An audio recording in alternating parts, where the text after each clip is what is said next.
Ne zgodi se velikokrat, da nas s kamero spustijo na pripravo lepotnega tekmovanja. A ker je tokrat bodoče misice obiskala tudi aktualna nosilka naziva Klara Krošelj, je bilo drugače. Misice smo zmotili med vajami koreografije.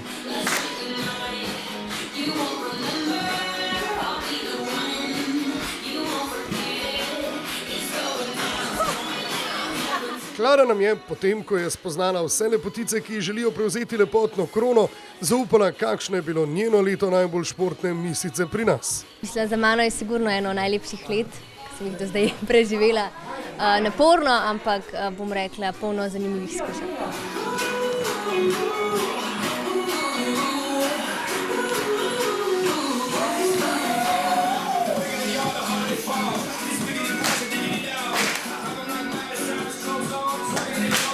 Se mi zdi, da je najboljše tako, da sem se udeleževala raznih športnih dogodkov, ker se mi zdi, da mi športa mora biti prisotna na takih raznih dogodkih. Naprimer, spoznala sem tudi veliko uspešnih slovenskih športnikov, kar mi je bilo v bistvu veliko čast.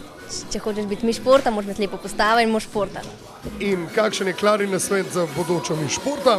Predvsem to, naj to leto čim bolj izkoristi, ker to je enkratna priložnost in je v bistvu ta čas tisti, kar ga mora v bistvu izkoristiti.